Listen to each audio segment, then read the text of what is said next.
Hi, everyone, and welcome to our first responder training for Mystic Aquarium's Animal Rescue Program. My name is Sarah Callan, and I am the assistant manager of the program, and we'll be giving our first ever virtual training today.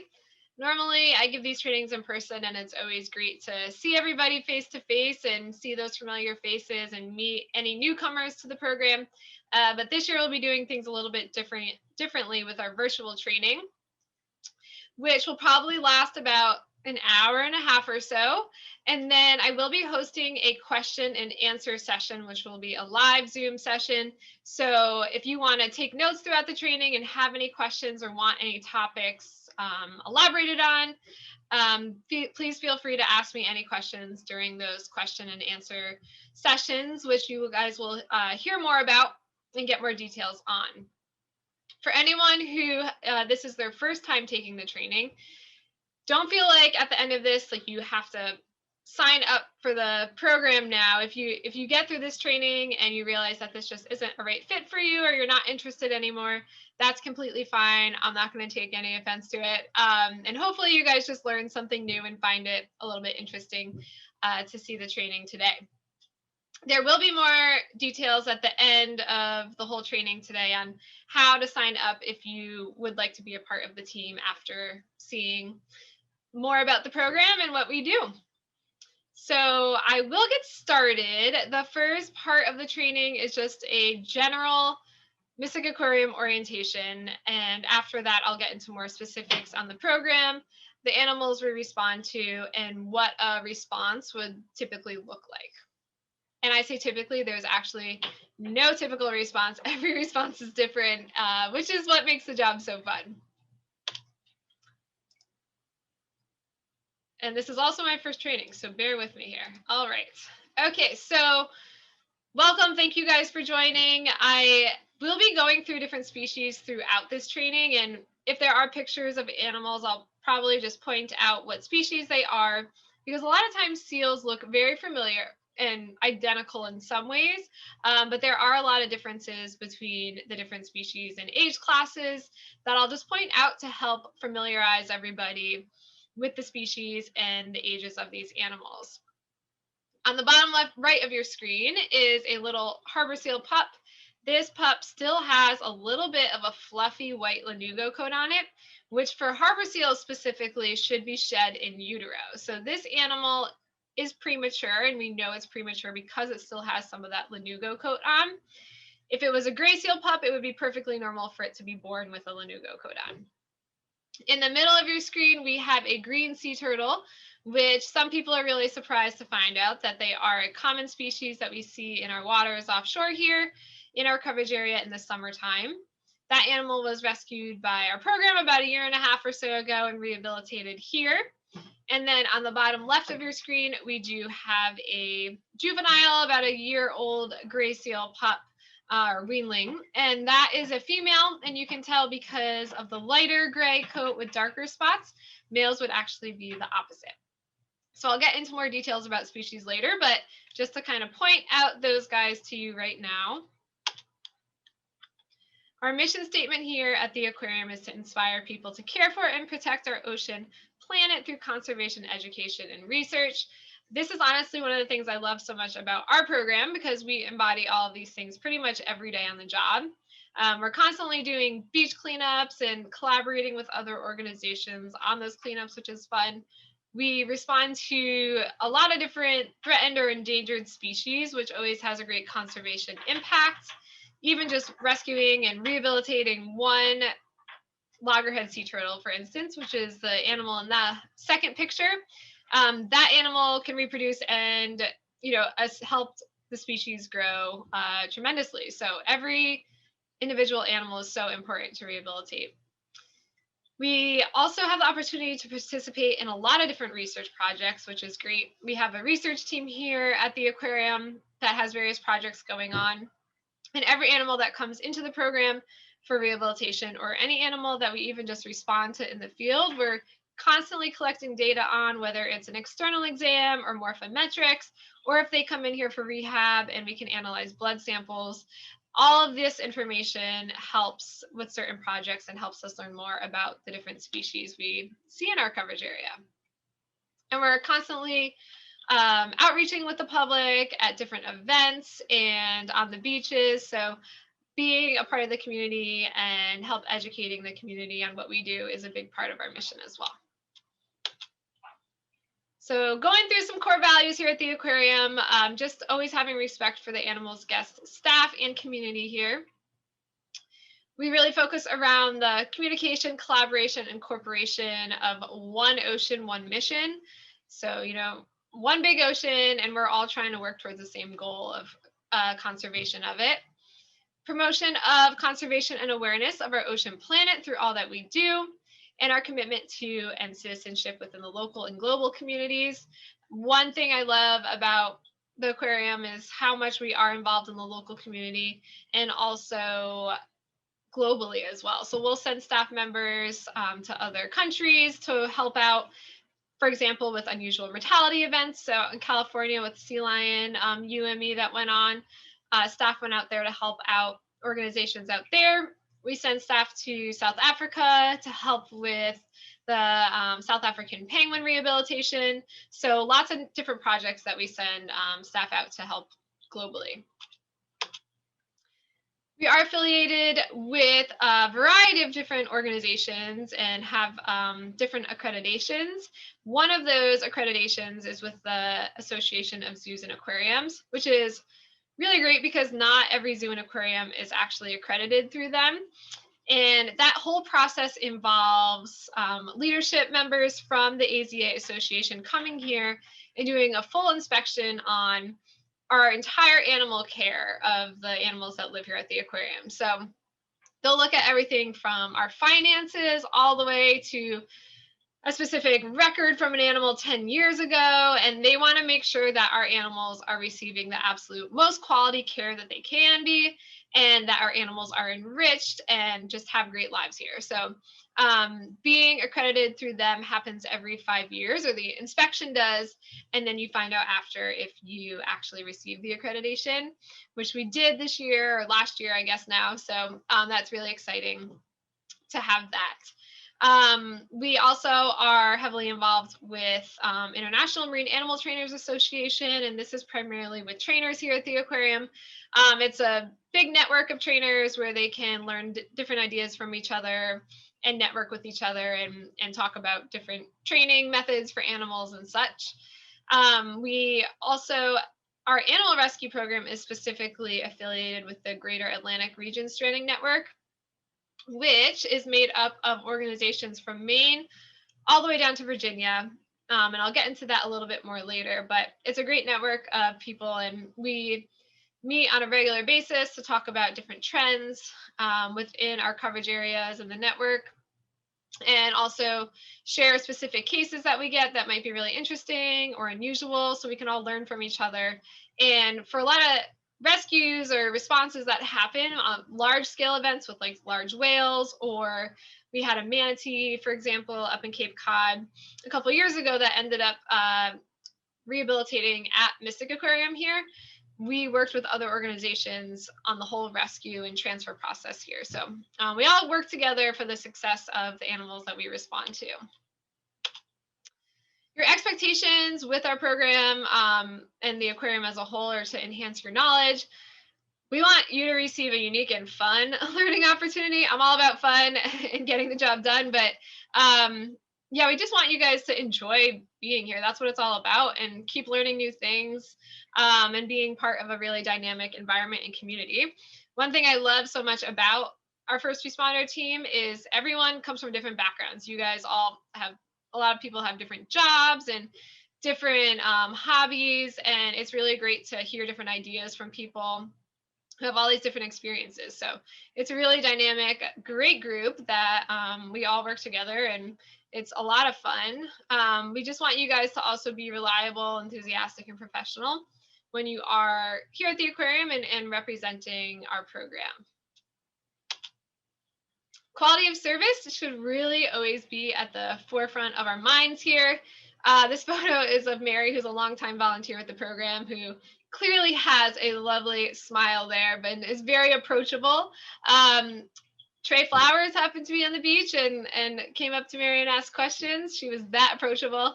Um, but no, the story with Trey Flowers is we did have a seal that we named after him. So he is apparently a marine mammal lover and loved the seal. So he came down after they won the Super Bowl and released the seal for us. So it was really fun having him here and having that opportunity to meet him. But honestly, you never know who you're going to run into at the beach. And just keep in mind, you want to smile, be approachable, know to an extent what you're talking about. I don't expect you guys to know every single detail about the species that you're responding to, but just a general idea about the program and what we do so you can inform people. And I'll get into more how we interact with people on the beach further along in the training, but just always being a team player and having a smile in your voice. A couple policies and procedures we have here. We are an equal opportunity employer, and we have a zero tolerance policy for any sexual harassment.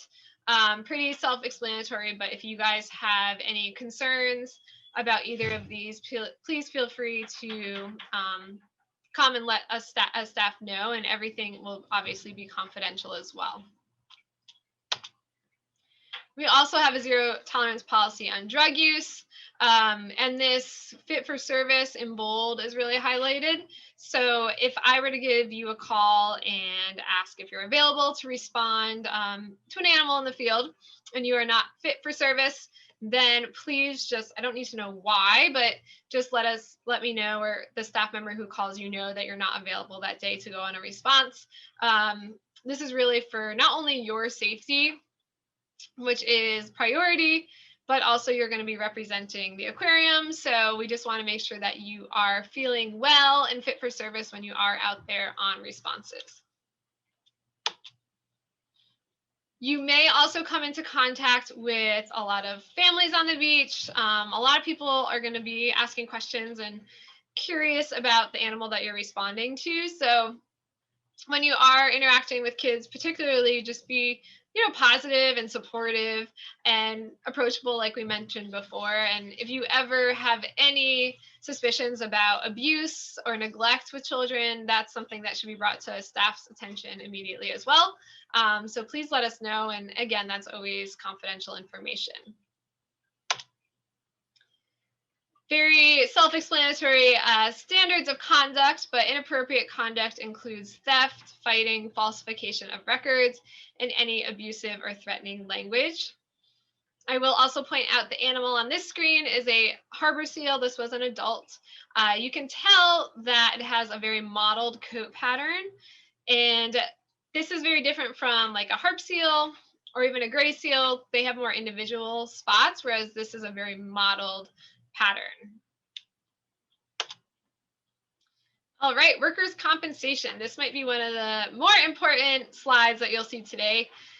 You are all covered as a first responder under the workers' compensation under the aquarium. So if you were to go out on a response for us, and knock on wood, hopefully everything's fine, but if you were ever to, say, roll an ankle or hopefully not get bitten by a seal, but if you ever were to, we would want you to seek medical attention immediately. And also let a staff member know. So whoever dispatched you, you should be in contact with already throughout the response, but please let us know if anything were to happen or if you got injured. And you should go to a medical facility and let them know when you get there that you are covered under the aquarium's workers' compensation. And I would just say also to refrain from giving them your health insurance card, because that will just kind of complicate the whole process with workers' comp stuff. So if you were to give them your card by accident, not a huge deal. It just might make the process a little more complicated. Workers' compensation, you're only covered under our workers' comp if myself or another staff member on the hotline were to dispatch you to a response. A situation where you would not be covered is if you had a friend contact you and say that they found a seal on the beach or in front of their house and they know you're a responder.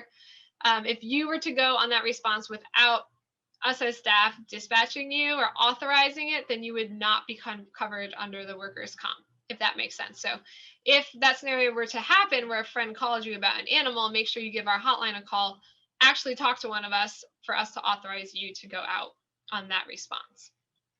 And again, if anyone has any questions, hopefully that was clear, but just make sure to bring it up to me at the question and answer sessions.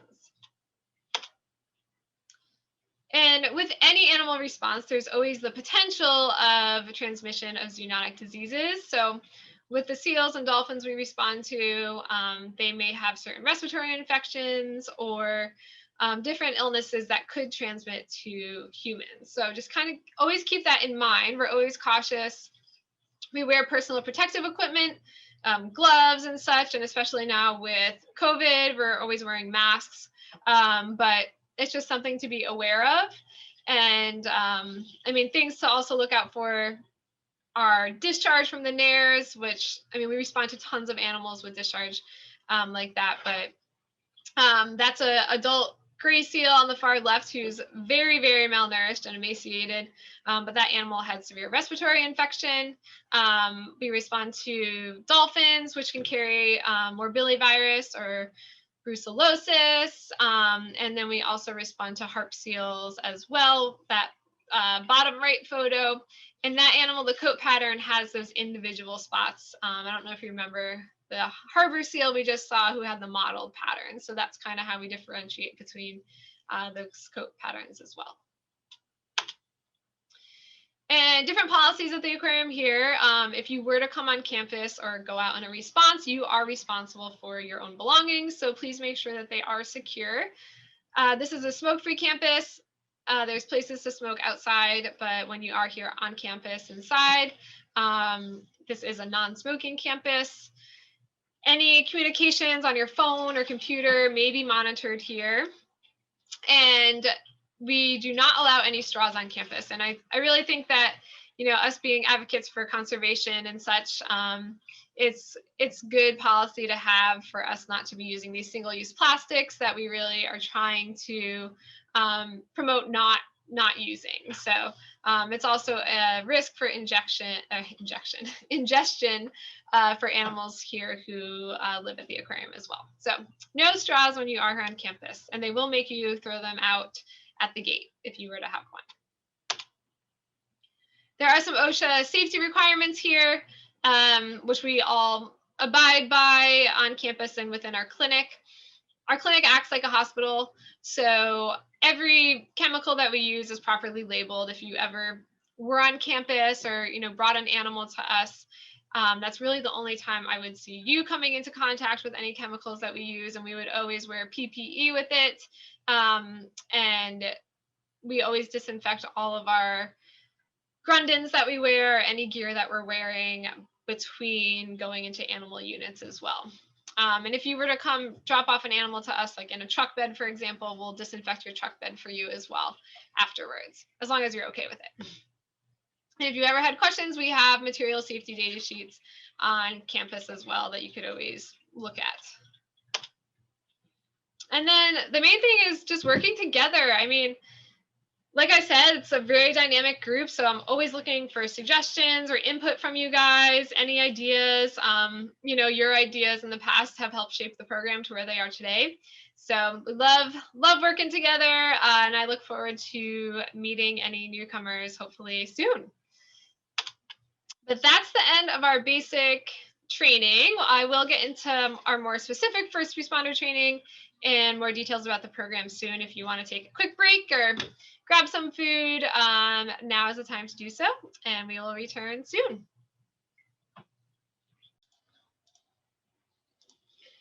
Welcome back to the portion of our training where we really get into what being a first responder entails and different guidelines for responding to animals in the field. We'll talk about some common species we see and some permitting that's required in order for us to be able to respond to protected marine mammals. For those of you who have not been to the aquarium before, this is a view from the public viewing side looking into our clinic And you'll see different units in there. You'll also notice we do have a seal in our pre-release pool, which is where animals go when they've gone through a lot of the other treatments. They're off their medications and they're just getting ready for that release stage. So it's a really exciting time when people do walk by and see an animal in that pool. Our animal rescue program has been operating since 1975, so we've been around for a while, and we have a lot of data from our entire history of responses and calls and animals that we've brought in for rehab. So lots of contribution to the overall conservation of species and animals that live in our coverage area. Our animal rescue team and vet team work really closely together. Some of our vet staff may be covering the hotline on certain days. So just to put a face to the name for you all, you may be talking to any one of us on any given day when you do receive a call about going out on a response. So we have Dr. Jen Flower, who's our clinical veterinarian. We have Dr. Molly Martini, who is our associate veterinarian.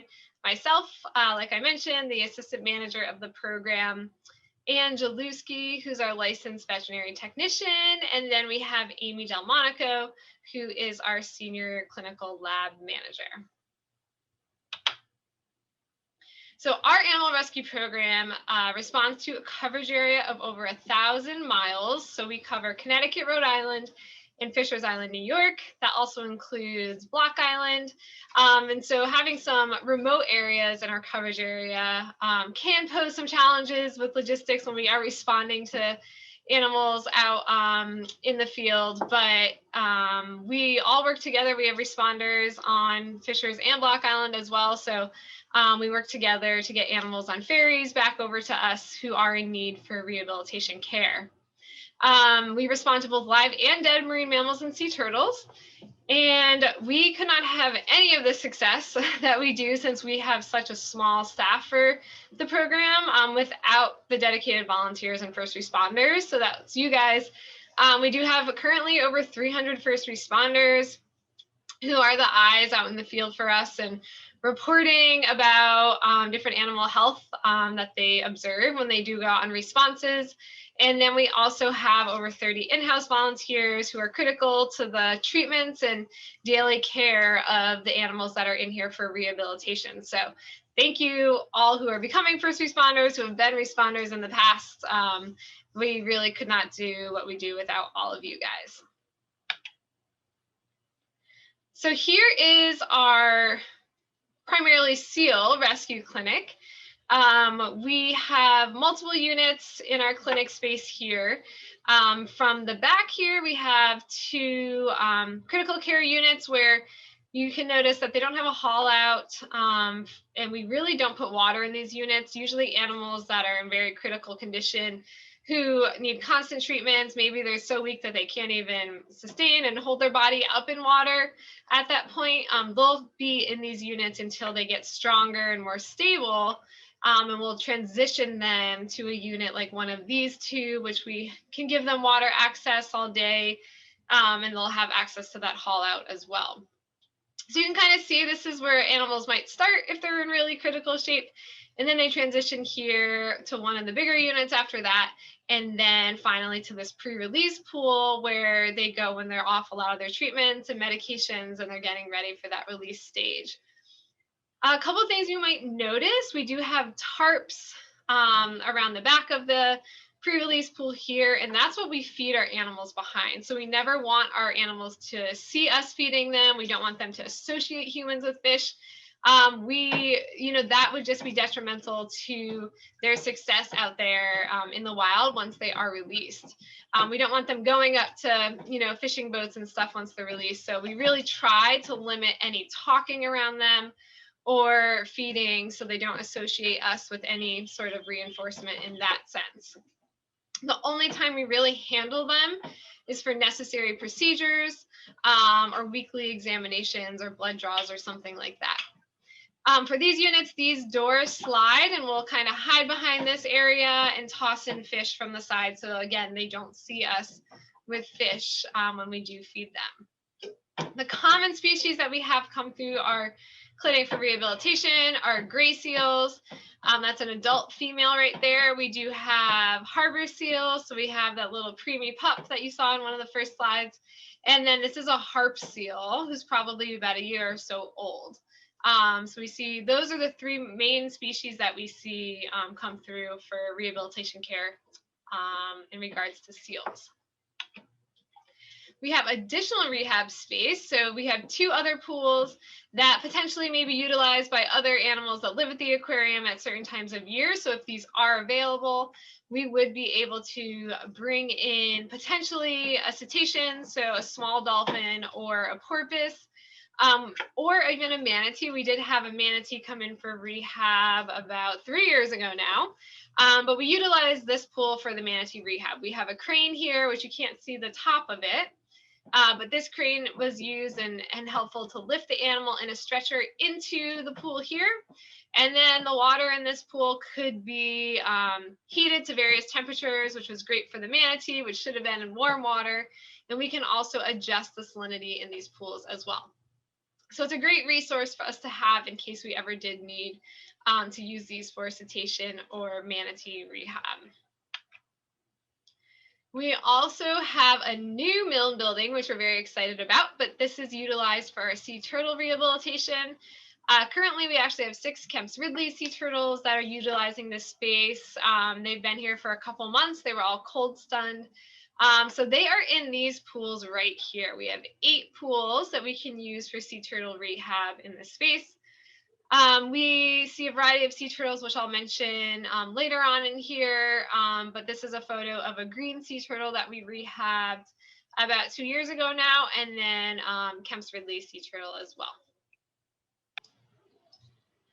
The Marine Mammal Protection Act was enacted in 1972, and this really focuses around the word take, so prohibiting people from hunting, harassing, disturbing, or killing any marine mammal or attempting to do so.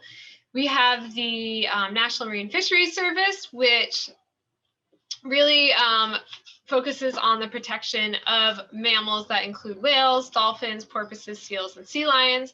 So we work very closely with National Marine Fisheries Service since most of these mammals are found in our coverage area except for sea lions. And then we have the Department of Interior, so the United States Fish and Wildlife Service, and they really focus on the protection of mammals such as walruses, manatees, otters, and polar bears, which we really don't see in our coverage area. So we have seen a manatee occasionally come up this way in the past, and if that does happen, then we have to work with United States Fish and Wildlife Service to issue an emergency permit if it was an animal that we felt was a rehabilitation candidate or needed us to respond in some way. So National Marine Fisheries Service and United States Fish and Wildlife Service share the jurisdiction and responsibilities of the Marine Mammal Protection Act, if that makes sense. Also involved is the Department of Agriculture for Animal and Plant Health Inspection Services. So they are responsible for those regulations surrounding animals in a captive setting. So we do work with them as well, since at the aquarium we do have animals that do live here. Hopefully that makes sense. Again, if you have any questions, we can address any of those during the question and answer session.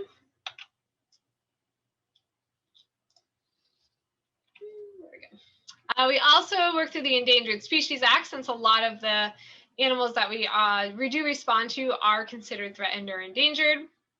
This was enacted in 1973, and the purpose is really to just conserve those threatened and endangered species and their ecosystems. So again, this is something that both National Marine Fisheries Service and Fish and Wildlife Service share the responsibility of implementing. In order for our animal rescue program to respond to marine mammals, we have to operate under what's called a stranding agreement.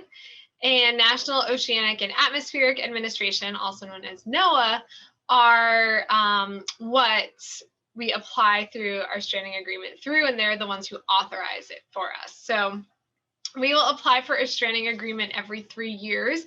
And there's 3 different articles which make up a stranding agreement. There's a live article, a dead article, and a rehabilitation article. So any stranding organization can apply for a stranding agreement, but they don't have to apply for all 3 articles. We apply for all 3, so that allows us to respond to live and dead animals and also bring animals in for rehabilitation. However, some organizations might just respond to live animals. They might share a coverage area with another organization that responds to dead animals, and then they may not do rehab, or if they do, they will apply for that stranding, the rehabilitation article. So hopefully that makes sense. And then we can change what we want to respond to. So in 3 years, if we reapply and we decide that we didn't want to do one of those 3 articles, we could always change our stranding agreement. But currently and historically, we've always done all 3. So we're one of the few organizations in the entire network or region of stranding organizations that applies for all 3 and responds to all 3 different articles.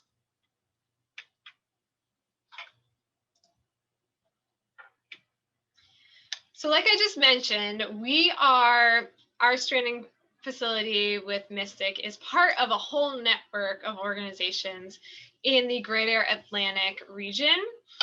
All of the stranding organizations are from the state of Maine, and our region stretches all the way down to Virginia. So we all work really closely together. We have phone calls every month to go over different trends that we might see in our coverage area and see how it compares to the rest of the region. If any particular region is having, or coverage area is having a surplus or a big increase in strandings, that's a time where they can ask for assistance from other organizations. So we all kind of work together as a team on special cases that we might have or different trends that we're seeing with strandings in the region.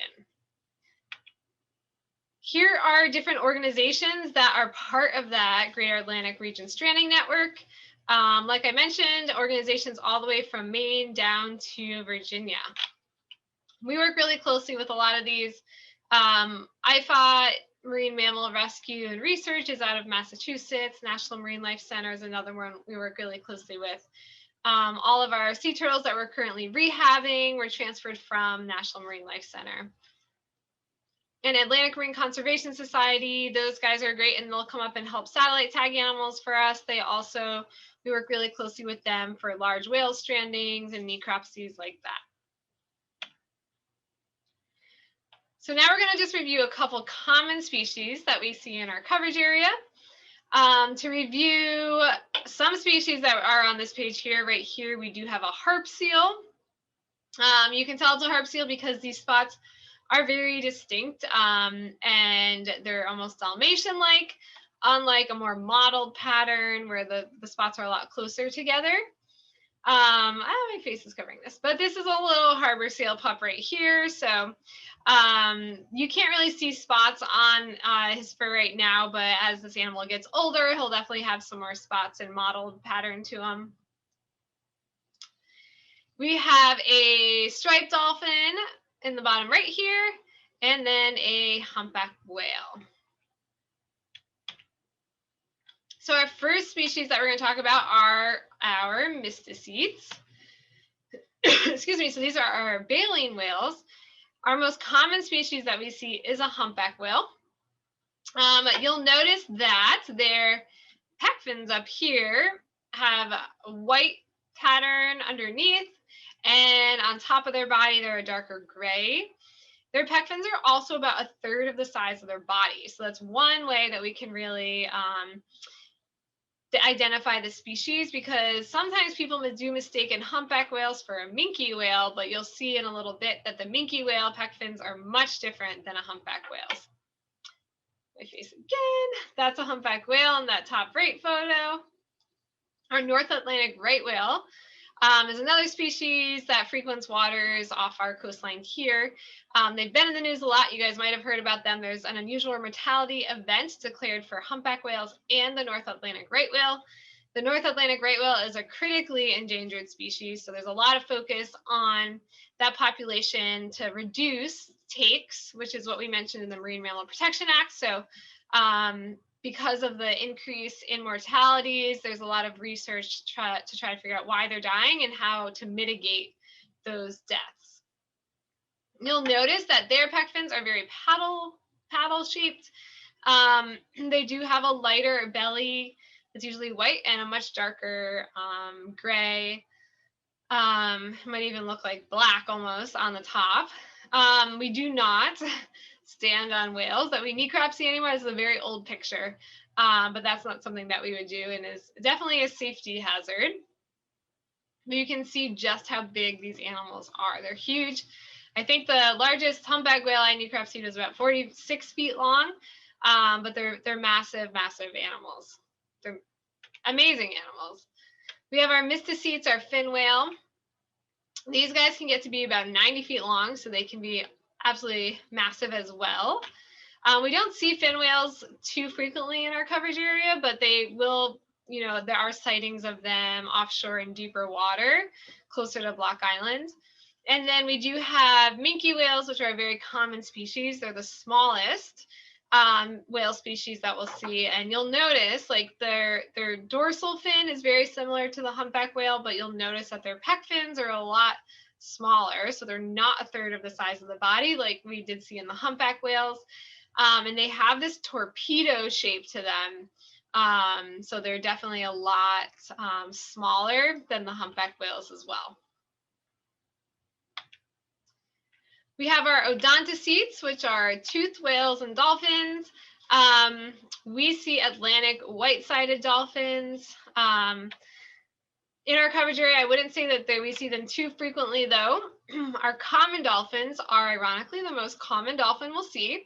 One way to help identify a difference between the species is you'll notice that the coloration, they do have a lot of the same colors, but you see an hourglass shape almost on the side of the common dolphin. And that's one signature thing we'll look for to help ID the species is this hourglass. Now, if you do respond to a dead dolphin that's been out in the sun for a bit, what usually happens is they get sunburned very quickly. So this hourglass and coloration, you're not going to see if they're sunburned. But one thing that you can do if you're comfortable with this and have gloves with you is you can turn the dolphin over to the side that wasn't facing the sun, and you'll be able to see the coloration much better and hopefully identify a species that way. Like I mentioned on the front, this is a striped dolphin. We do see those guys occasionally, and then we have our bottlenose dolphins, which typically in our coverage area are more of an offshore species. So they're in deeper water. We don't typically see these guys as too often, but we do have a lot of first responders who are fishermen or who are out on boats a lot, and we do get reports of positive bottlenose dolphins that are off the coastline in deeper water. We have the Rizzo's dolphin, which we honestly don't get too many calls on these guys, but that's not to say that we wouldn't. They are out there. And then we also have a harbor porpoise, which is another common species that we do see. These guys are a lot smaller being a porpoise. And some things that you might notice between porpoises and dolphins that are different that might help ID a species is their rostrum. So there's three things. The rostrum on a porpoise is a lot more blunt shaped than the dolphin, which you'll see their rostrum's a lot longer and more defined. These guys, their dorsal fin is more triangular versus the dolphin, which has more of a curvature to it. And then it's hard to tell from these pictures, but another way to help ID the species is by their teeth. So they do have very different looking teeth.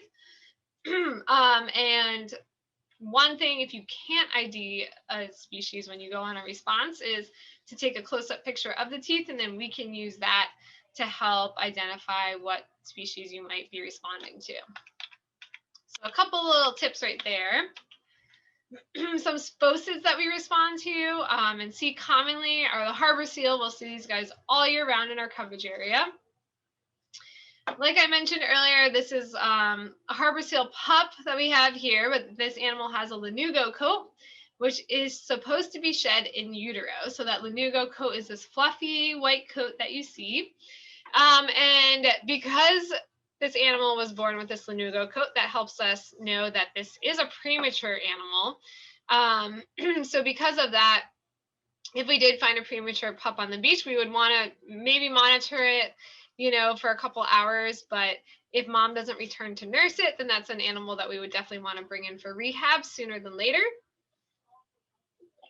Harbor seal pups do need to constantly nurse from their mom, so this animal wouldn't have a good survival rate on its own without mom for an extended period of time.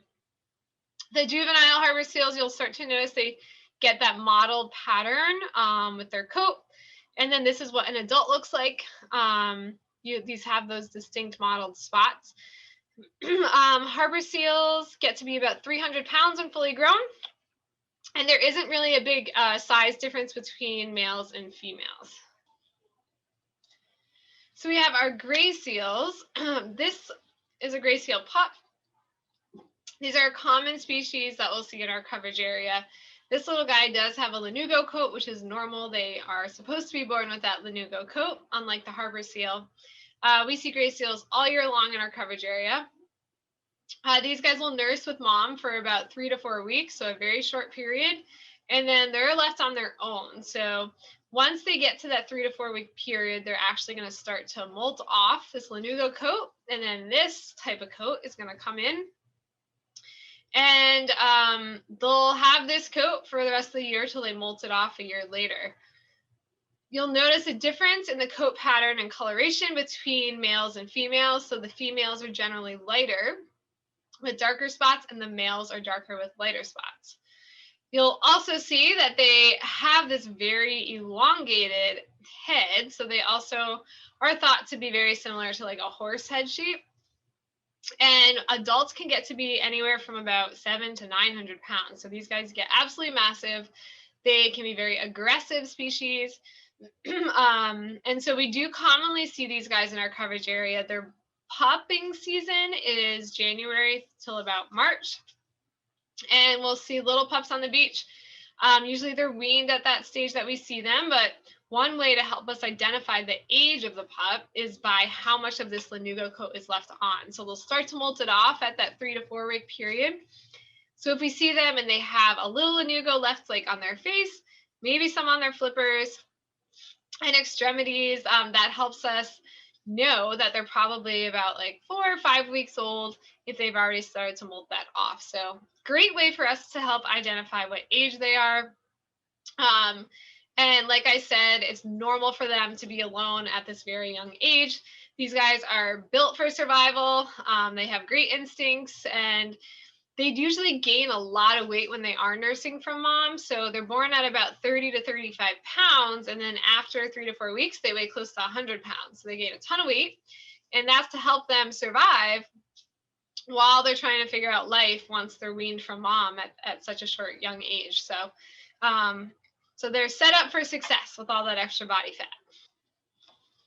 Hooded seals are more of a rare species. We don't see these guys too frequently in our coverage area, but that's not to say we couldn't. They're typically found in areas of northern Maine up to Canada. And they actually are named after a hood that's like an extension of their nasal cavity that they can inflate during breeding season or mating season, or to serve as a threat to other males. The hood doesn't develop till sexual maturity. So these guys, you'll see how their coat pattern changes throughout their life. They're called the blueback. They have like a silvery gray coloration to them when they're really young. These guys nurse for like 4 days or so with mom. So it's the shortest period of nursing with all the seals that we see. And after that period, they're left on their own. So they're actually a very aggressive species. They are known for this alien kind of look that they have to them. I think they're pretty cute. Some people might not agree, but they can get very large as well. And can be aggressive. So if we do have them, another reason why we should definitely keep a distance. The last species that we'll see in our coverage area are harp seals, and they're actually a very common species during a certain period throughout the year. These guys are that classic, adorable white, fluffy pup that you'll see up in the Arctic. So these guys are found in Canada. and their population extends all the way to Greenland. So they are ice seals and really love the cold weather. If anyone that you see on the beach is concerned about these guys being out in the cold, they love it, and they are made for the cold. These guys have very different coat patterns throughout their life, and they have different names for those coat patterns that correlate with that. So we have the white coats for this very young stage. These guys nurse with mom for about a week, and then they're left on their own. Our juveniles are the bedlamers. You'll notice these very distinct spots that they have, very different from the other species we see with that more mottled pattern. These guys have distinct spots. And then our adults have this V shape along the back, very dark face. They may also have a couple spots here and there, but you'll see, there's a lot of difference in the coat patterns throughout their life. We see harp seals in our coverage area from January till about April, so they're here when it's cold. Like I said, they love the cold, so they'll eat ice up north. We don't have a lot of snow and ice down here, so occasionally we will see them eating sand or rocks or shells that are on the beach. It's part of their natural behavior up north.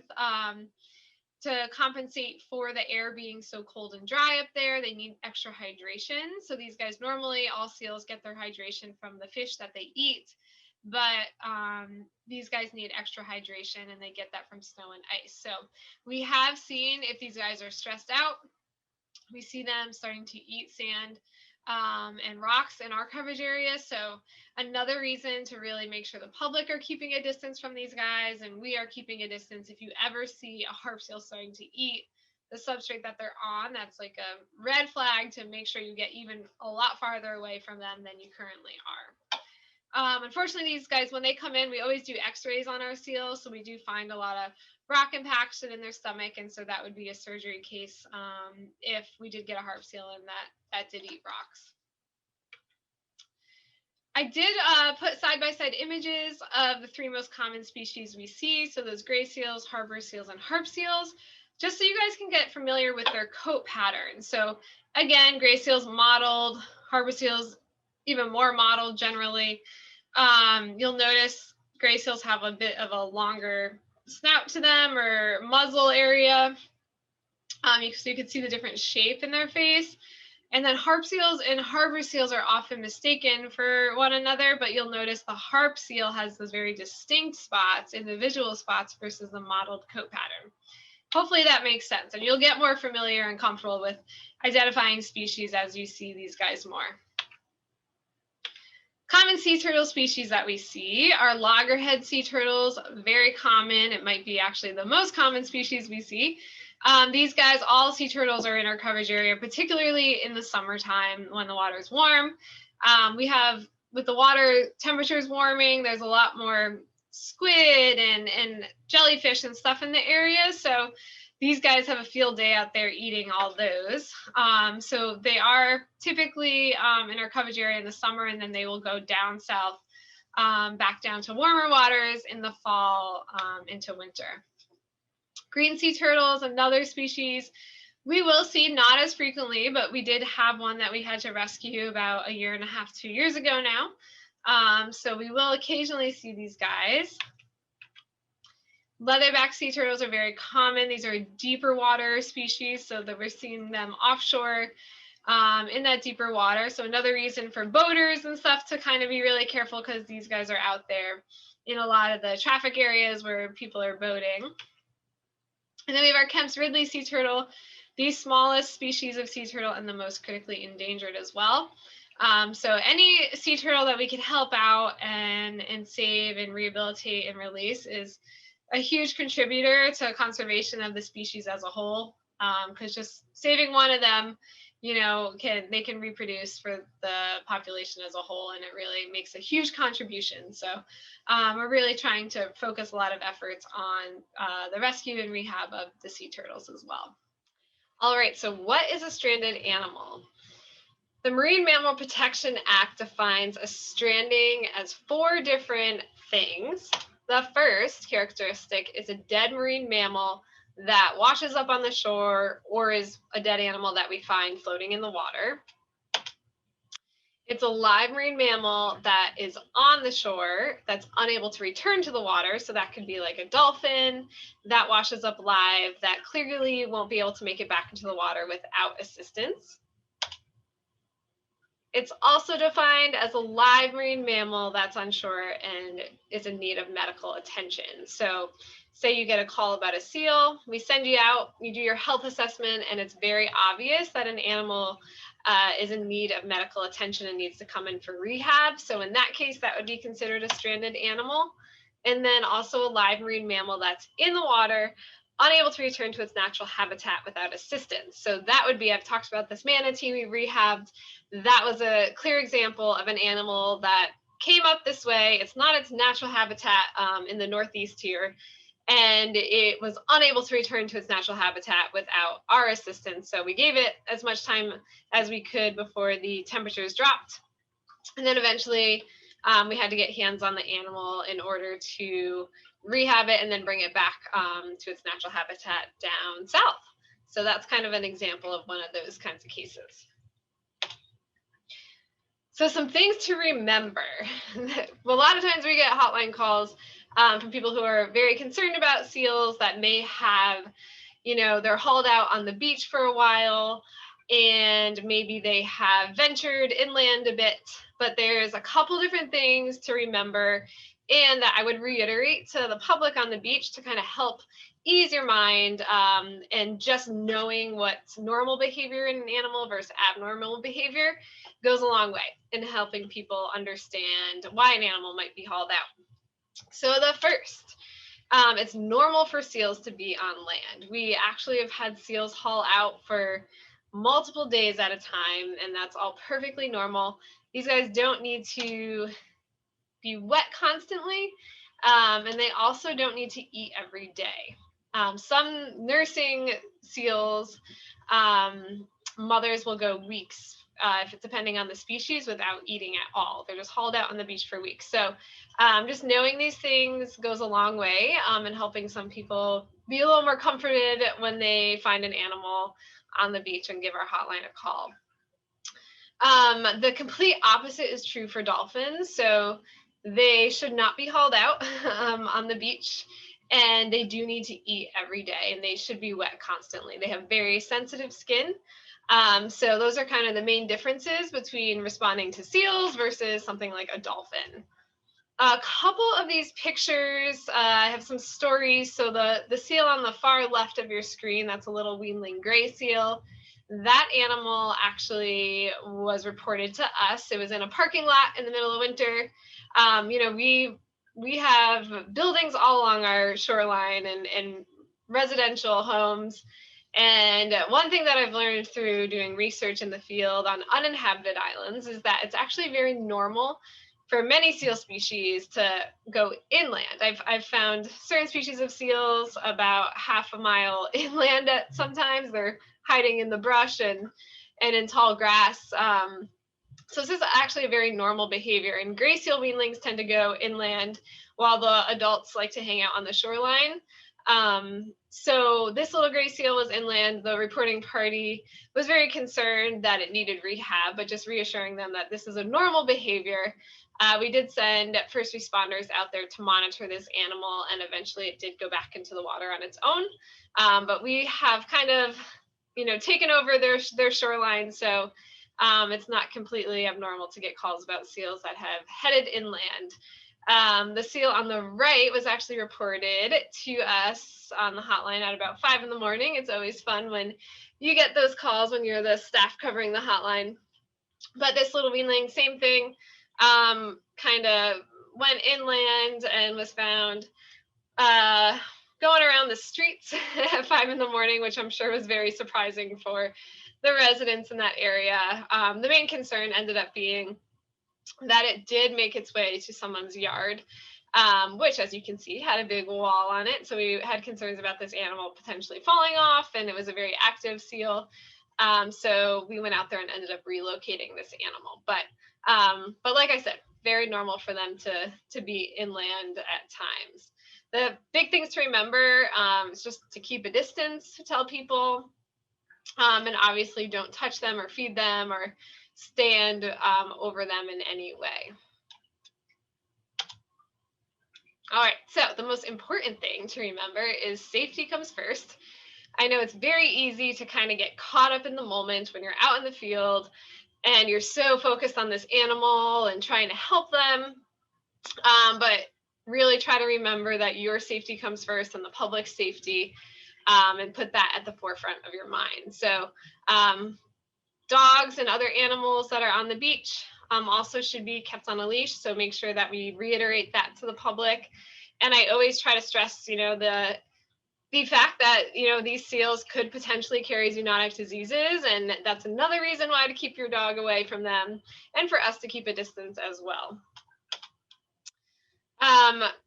When we don't feel good, we can be cranky. Same for seals. You can see this animal on the top right here is actually yawning, but it gives us a great look into their mouth. You can see just how sharp these teeth are. And they're pretty much born with a set of teeth like that. So even though little pups and weanlings haul out on the beach, they look really cute, but they do carry a set of teeth that are very dangerous. So another reason why people should really stay away. They can be aggressive, they can bite, especially when they're stressed out. This is just a photo we received of someone who was obviously getting way too close to an animal. This animal is very clearly stressed out in this picture and trying to get away from this individual, which basically is exactly the opposite of what we want to do with the Marine Mammal Protection Act. That is disturbing the animal right there and considered a take. So when we do have a response, and if it's an animal that definitely needs medical attention, one thing that we have now is this really fancy truck, which we all love and has been a great resource for responding to animals in the field.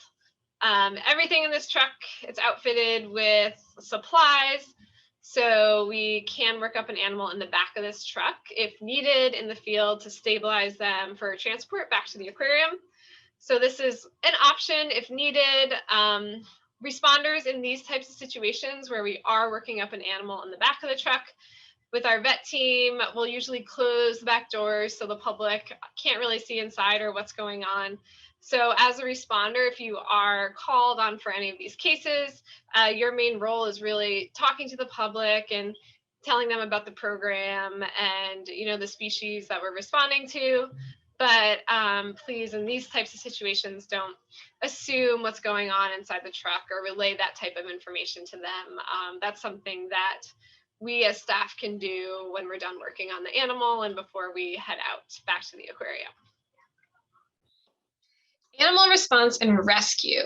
This slide really details a general idea of what a response would entail if you were to go out in the field on a call for us. The first thing that you would do is go to the location of the animal.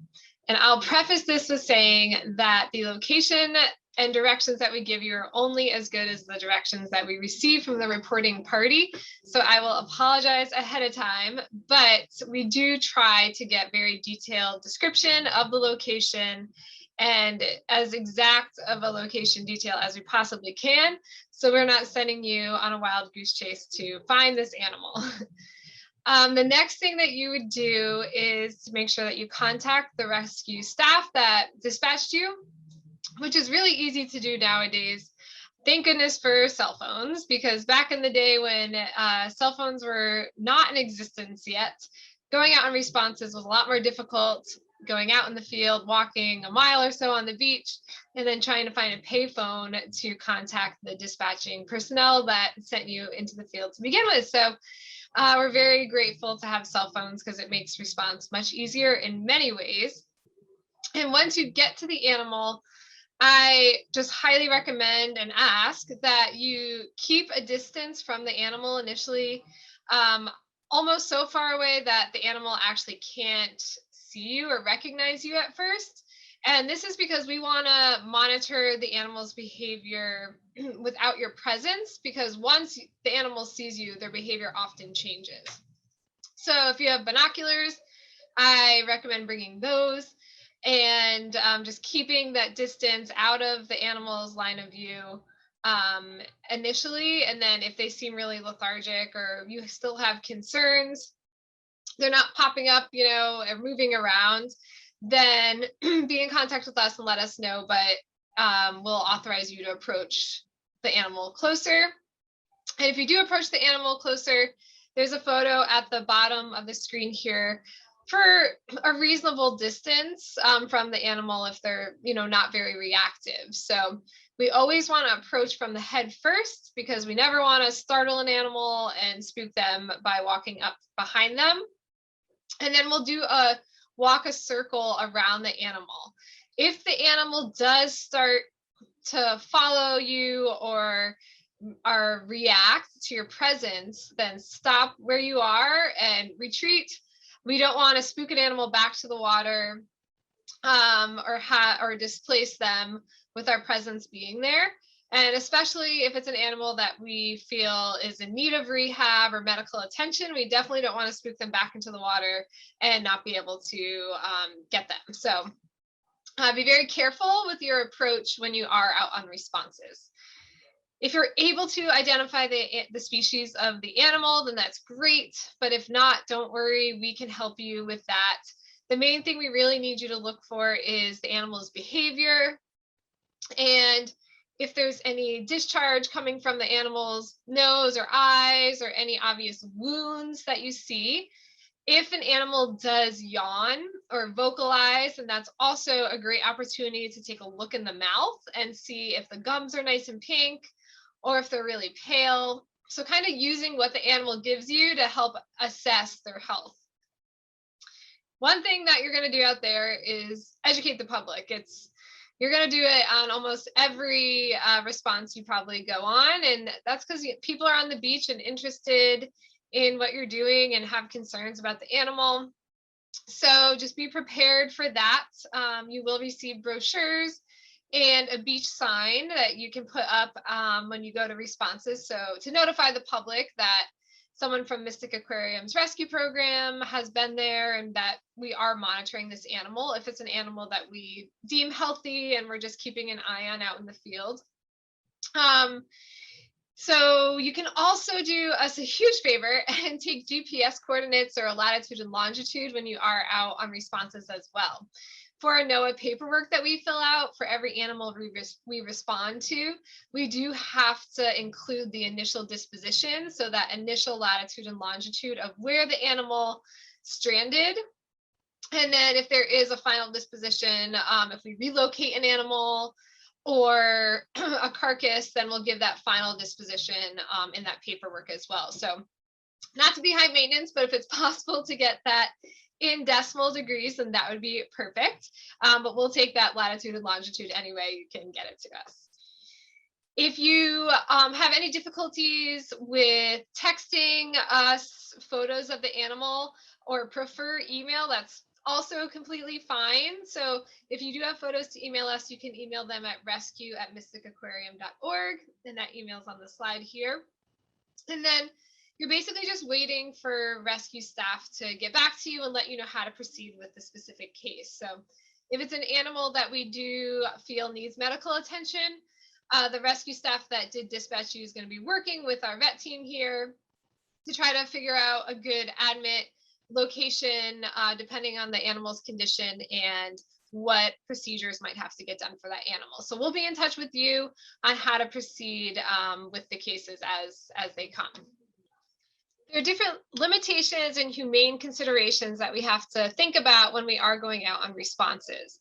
The first one is our space availability. So depending on how many animals we're currently monitoring in the field and how critical those animals' conditions are, we're working with our vet team to make sure that we have the space available and that's needed to bring an animal in throughout their entire duration in our care. So we want to make sure, a lot of animals that we bring in are in critical condition initially. So they're not going to go in a big pool with water at first. They're going to be in a smaller unit where we can access them until they gain strength and are able to hold their body weight up in water.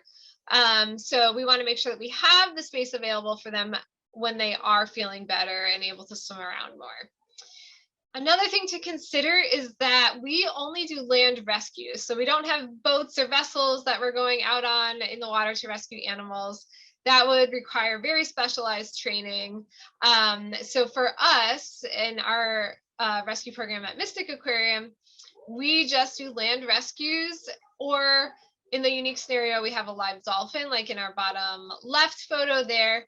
We may go out max waist deep in order to access that animal. But you have to think about, these are very large animals. They're super strong. That peduncle and fluke alone are just solid muscle and can do a lot of damage. So you have to make sure that you have trained individuals when handling large animals like that.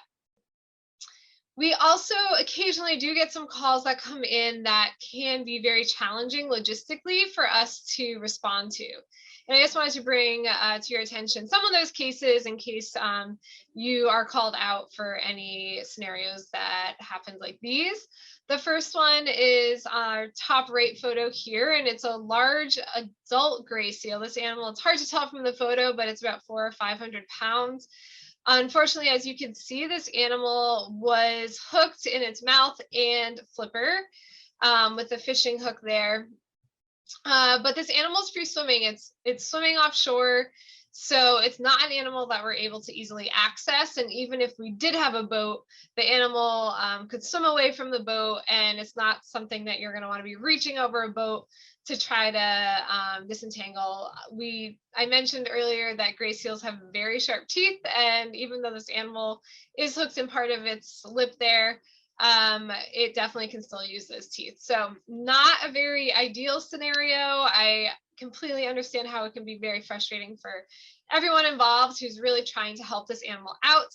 But as I mentioned, our safety is a priority, and I would never put anyone's health in danger by going out there and trying to, get this hook out of this seal's mouth. So fortunately for this animal, the metal rusts very quickly in salt water, and seals heal miraculously fast. So if this animal did sustain any wounds from this injury,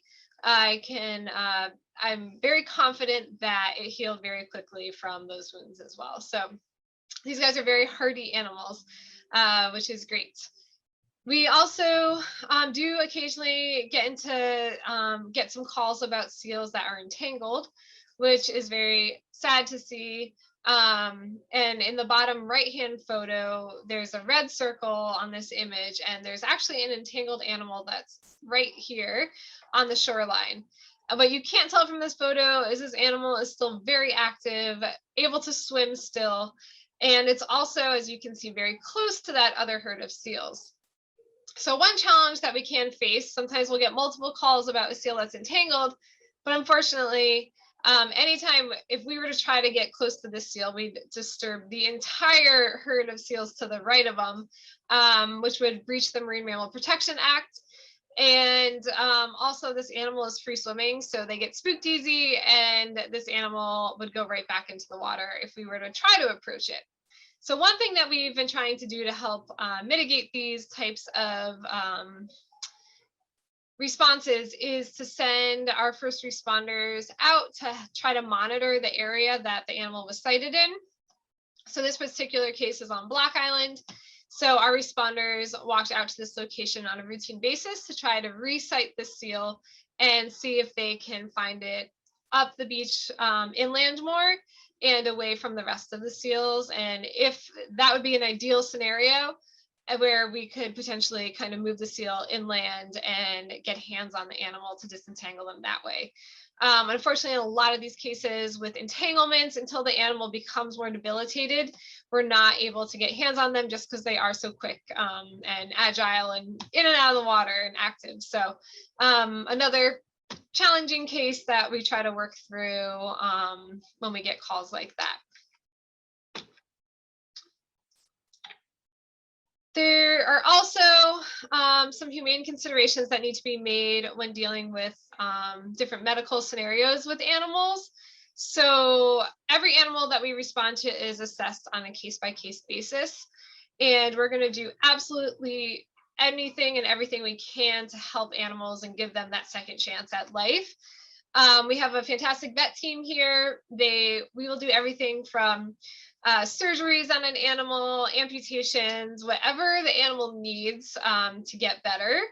But there is occasionally, decisions that we have to make where an animal is suffering, and humane euthanasia is a service that we can offer that animal to end their suffering if their condition isn't gonna improve. So we always consider the severity of an injury or an illness and the quality of life of that animal.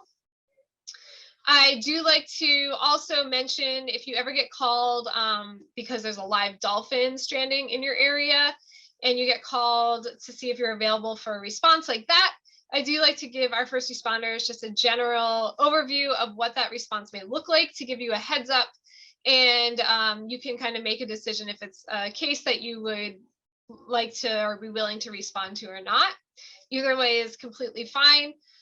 For live dolphin responses, it usually draws a lot of attention from the public. So there could be media there, there could be a lot of community members on the beach, and often people want to do anything they can to help the animal, and there's some great intentions there, but your main role as a first responder would be to make sure you keep people away. Sometimes people think that they are helping an animal, but you're actually doing more harm than good. So really leaving any dolphin response to trained individuals is the priority. So making sure we keep any public members away, and your job would really be to outreach with them and kind of talk to them while we're gathering gear here at the aquarium to come meet you wherever the dolphin stranding is.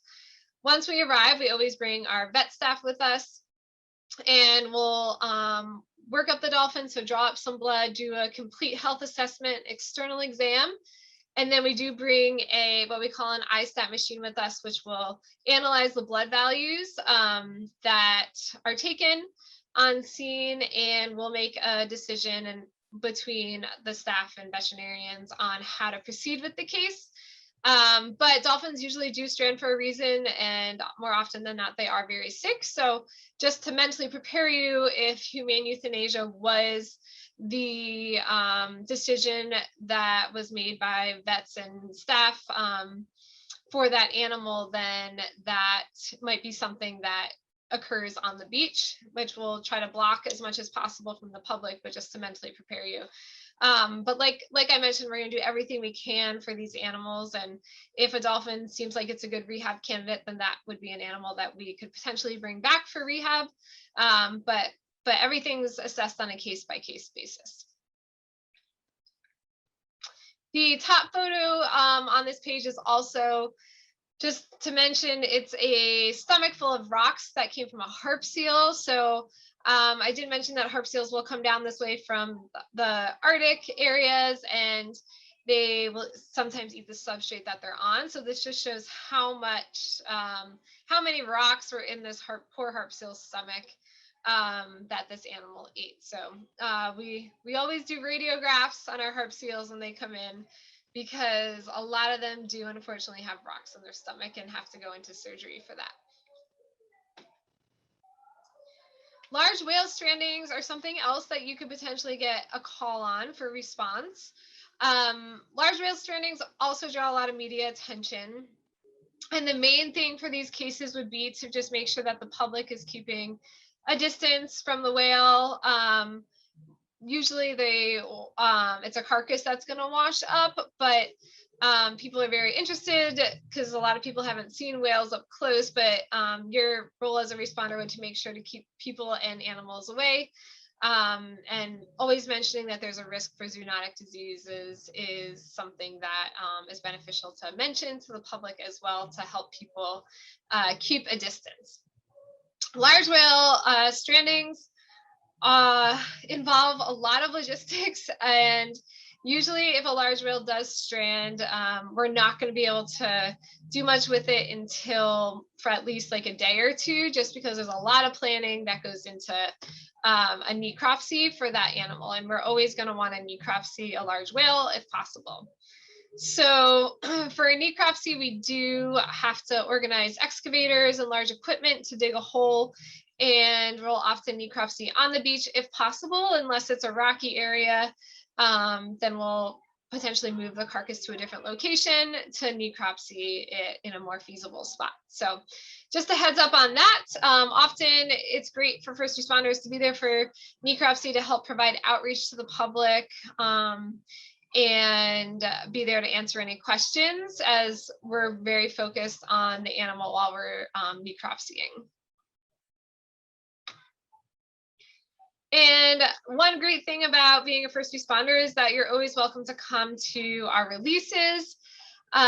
We have different roles that our volunteers will fill at a release, and depending on the location or how big of a release it is, we might need your help for different things. So if you're not participating in a certain role in that release, you're welcome to come and attend, which is always a great day. We always love seeing these animals get that second chance at life and sending them home after a long or hopefully short rehab stay with us. Just to point out, this is an adult female gray seal, a pure Lucille, who initially stranded in Bermuda and was transferred to us for rehab.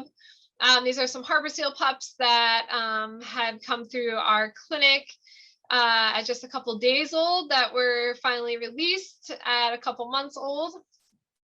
We had a harp seal here, so just to see some of the logistics on an adult harp seal that we released a couple months ago. And then here is our manatee washburn that was flown down to Florida by the Coast Guard after her rehabilitation stay with us and released down there. So it allows us a great opportunity to gather more information about these animals as well. You'll notice that Washburn does have a satellite tag right around her paddle here.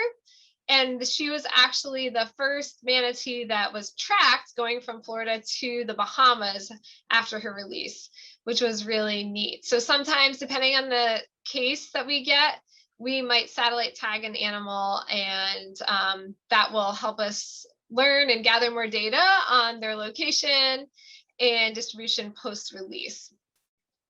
Satellite tags are very expensive, so we're not going to satellite tag every animal we release, but every animal does receive a flipper tag. And so that has a unique identification number on it. So if they are resighted in the future and we're able to see that number, we can track which animal it is in our database. So along with those identification numbers, every animal that strands gets what we call an accession number, which you guys don't really have to know animal accession numbers, but just to help you understand how we get that number might be beneficial, because if there is a carcass that were to wash up on shore and it's close to the high tide line, we might ask if you have spray paint, where you could spray paint the animal's accession number on it in case the tide were to take that carcass back out. When it comes in, we want to make sure that we're not double counting animals if it were to wash up on another beach afterwards. So how we get those accession numbers is a combination of numbers and letters, and they both, for mammals and sea turtles, get two different types of accession numbers. For mammals, it's always going to start with an S for a stranded animal, followed by the sex of the animal. And then we get the scientific name would be the next two letters. And then the 13 in this case would be the calendar year, so 2013. And then the 19 from this accession number is going to correlate with what the consecutive number of strandings we've had that year. So that would be the 19th stranding we had in 2013. Hopefully that makes sense.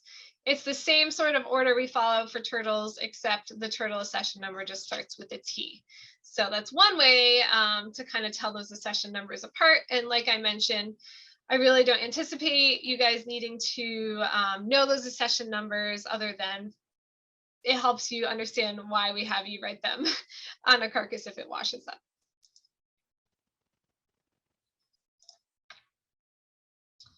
So there's a couple different actions that we might take depending on if an animal is alive or if it's dead.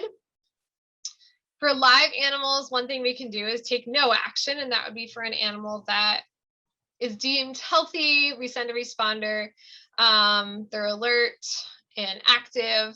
Then that might be an animal that we just monitor and observe, and make sure that we do periodic check-ins if it's a more remote area, or if it's a very popular beach, then we'll set up shifts for responders to monitor that animal throughout the day until it goes back in the water. Another option would be that the animal is relocated.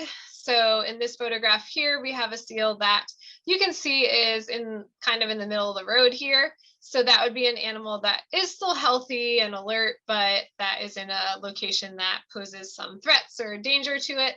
So we're going to relocate that animal somewhere else.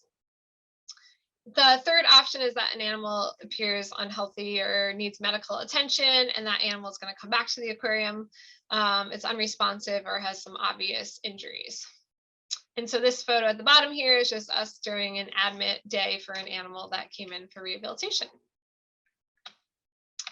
Some other responses for dead animals, we can collect what we call level A data, which I'll get into a little bit. But that's kind of like that latitude, longitude, take photos, measurements of an animal.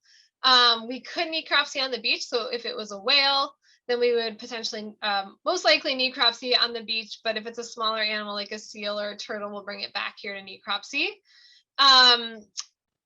For another option, we can collect initial photos. We can bring that fresh animal back to the aquarium. We talked about fresh dead animals, bringing them back to the aquarium. So that would be like this pygmy sperm whale calf in the top photo here.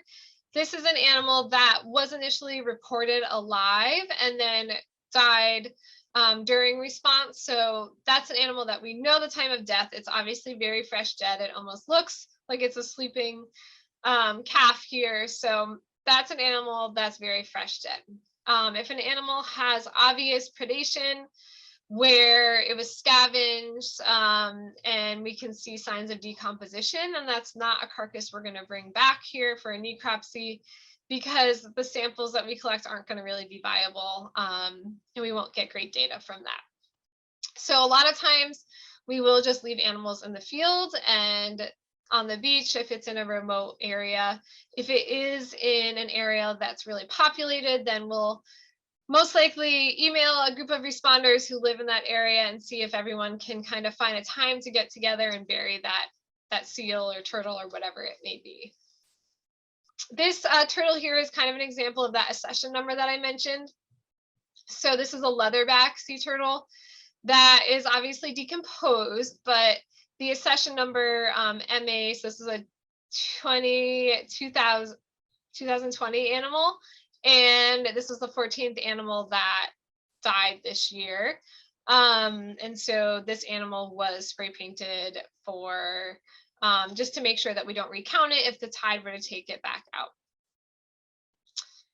And then we could also potentially bury an animal on the beach, like I mentioned, but it really depends on the substrate that the animal's on. So for this leatherback, we couldn't bury it because it's on rocks. So we'd have to make sure that it was in a good location to bury, well above the high tide line, and definitely like 5 feet deep or so.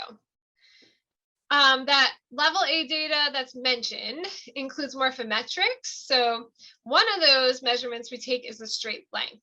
And I just want to mention this, I'll mention it again because it's really important, but a straight length goes from the tip of the animal's nose to the tip of their tail. More often than not, I think people get confused and think it goes from the tip of the nose to the tip of the hind flippers. So just making that distinction that it goes to the end of the tail, and remembering that when collecting morphometrics would be great. And I will remember that again, or mention that again later on in the training as well. So just a couple of things when you're en route to the aquarium, if you were to pick up an animal, a live animal, or if you're picking up a carcass, just keep us posted when you leave the beach or what your estimated ETA is going to be. If it is coming in for a necropsy, there's definitely supplies that we have to get together and a team that we get together here. If it's a live animal, then we're going to be working closely with the vets to figure out what the best location is to admit that animal depending on their condition. We might ask if you meet us at our vet hospital, or we might ask that you meet us at the clinic. So we'll just be in touch with you throughout the process, and just keep us posted on your ETA and timing with different things. So one thing that we're often doing out in the field is dealing with the public a lot. So just a couple very important things to remember. If people are asking you a lot of questions, one thing that we like to notify people of is that you are in contact with the aquarium's rescue staff. And if you get approached by media, just send them straight to us. We ask that you don't answer questions from news stations or journalists. Please leave that to us. And even as staff, we have to get approval from our PR department before we even answer any questions. So, or talk to the media. So definitely notify us if you get approached by any media. If you're getting a lot of questions from the public, just keeping calm and answering those questions as best you can is great. But we do ask that you never speculate what's wrong with an animal or why it might have stranded. I don't know if you guys remember the old telephone game, but sometimes a little bit of information can completely get misconstrued into something that is so far-fetched from the truth. So we just really ask that, you can tell people you don't know why this animal's stranded, but that's why the animal rescue staff is coming, and we're going to assess and bring the animal back in for rehabilitation. So just not speculating what's wrong would be fantastic. And if you don't know the answer to something, that's okay. You don't have to try to make something up or try to make up an answer. It's fine to tell people that you're not sure about that, and feel free to give us a call, or we'll talk to you, in the future, and you could tell the public that, you can give them our animal rescue email address to contact us there if they have a question as well. And just always remember that you are representing Mystic Aquarium when you're out there. So just be really polite. And we do have these signs on the bottom right of the page here that you will get. And those signs are great to help kind of keep people at a distance when you are out there in responses as well. So our level A form that I had mentioned, you guys don't need to know details about this form at all, other than there is some basic important information that would be really helpful for you as a responder to collect to help us as staff fill out this form. This form is solely a staff responsibility, but there's separate sections for dead animals versus live animals. And there is also a human interaction report that always accompanies this. So this isn't the only form that we fill out when we get a stranding, but things like the latitude, longitude, different straight length measurements and morphometrics are really important. And then photos that you take will help us fill this form out on the animal's condition as well. We also have a very similar form that we fill out for sea turtles anytime we get a sea turtle stranding. This form is also staff responsibility. And there's separate forms if it's an animal that was entangled, and there's some sort of human interaction involved in that sense. So some basic data to collect anytime you go out on a call would be observations of the animal's health and different photos. So we're looking to see if the animal's behavior maybe changes within the time that you're monitoring it, or any wounds that you might see. And then the straight length, only if it's a dead animal. I don't want you approaching any live animal to try to get any measurements from them. So we're only going to collect those measurements if it is a dead animal.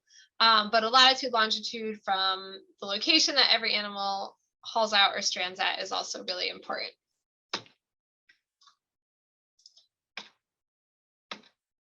Again, don't attempt to measure a live animal, but this just shows the straight length that are taken from cetaceans, so whales, or dolphins. You're going to go from the tip of the rostrum to the notch at the tail fluke.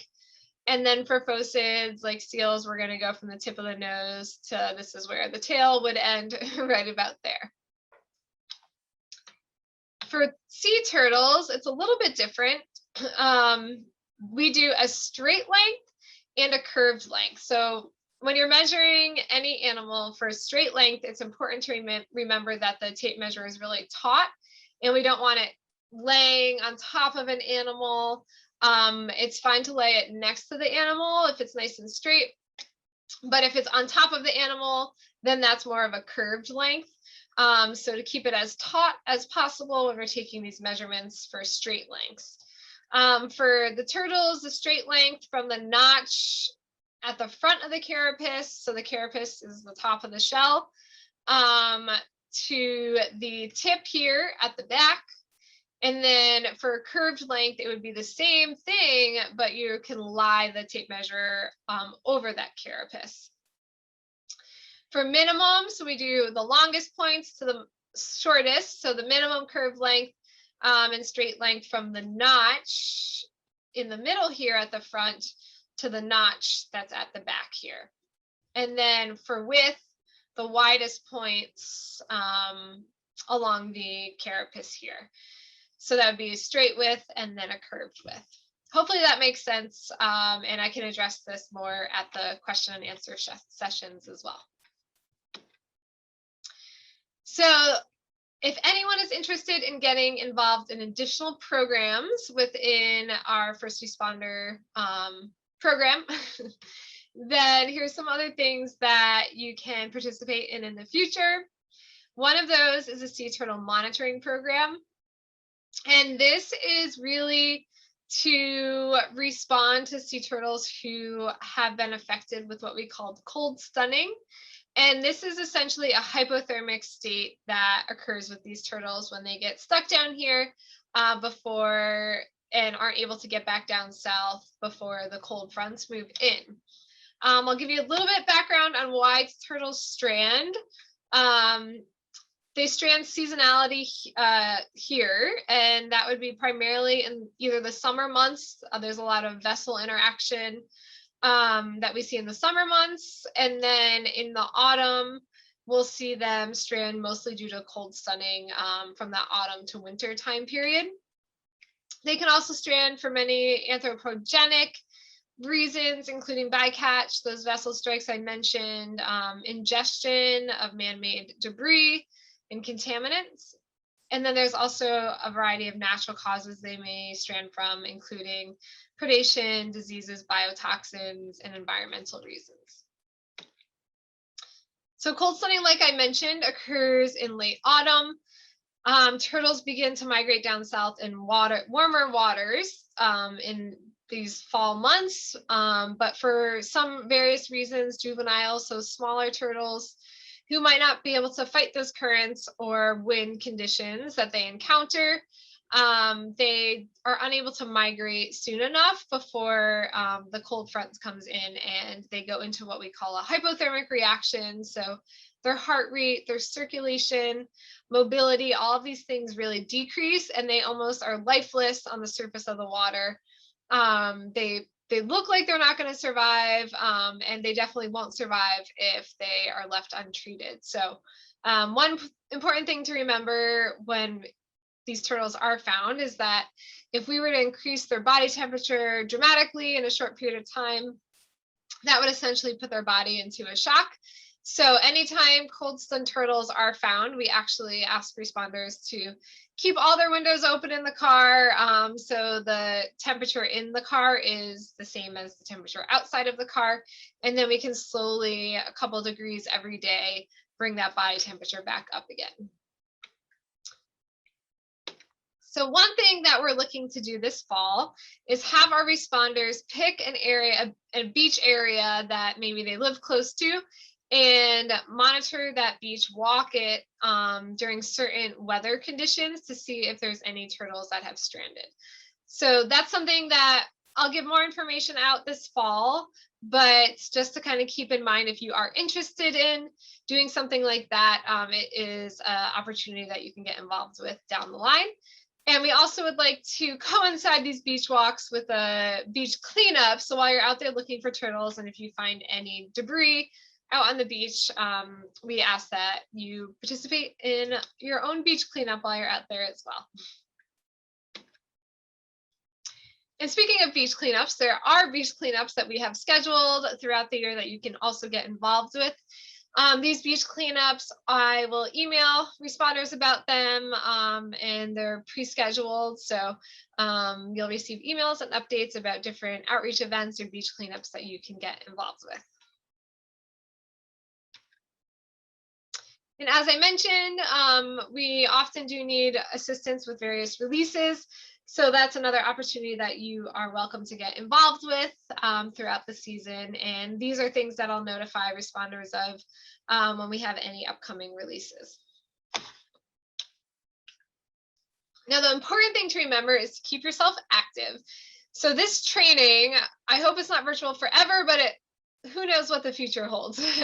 So this will be an annual training, which is great because, I mean, even though a lot of this information is very basic, it's a good refresher to have every year to keep yourselves active. In order to log your hours, we are transitioning to a new volunteer database. So I will send more information out to you all about that. But logging hours, you'll get an ID and username for this volunteer database, and you'll be able to log hours right from your phone. So anytime you're out on the field going on a response, make sure that you are essentially clocked in for those hours that you're volunteering with us. And any updates, I'll have a listserv of all of our first responders. So you'll continuously get updates from me throughout the year on any changes or important information. And anytime anyone has suggestions that they want to provide, I am always very open to those and excited to hear any new ideas that you guys might have. I want to thank you all for joining us on this training. If you got through this and realized that being a first responder is not for you, that's completely fine. I hope you learned something today. And anyone who is interested in becoming a first responder, you will have to take a brief quiz on the information that was provided to you today. And then I'll be in touch after you pass that quiz on some more information and packets and such that will be distributed to you after that. So thank you all for staying with me and listening to this training, and look forward to meeting some new faces and seeing some old familiar faces again very soon.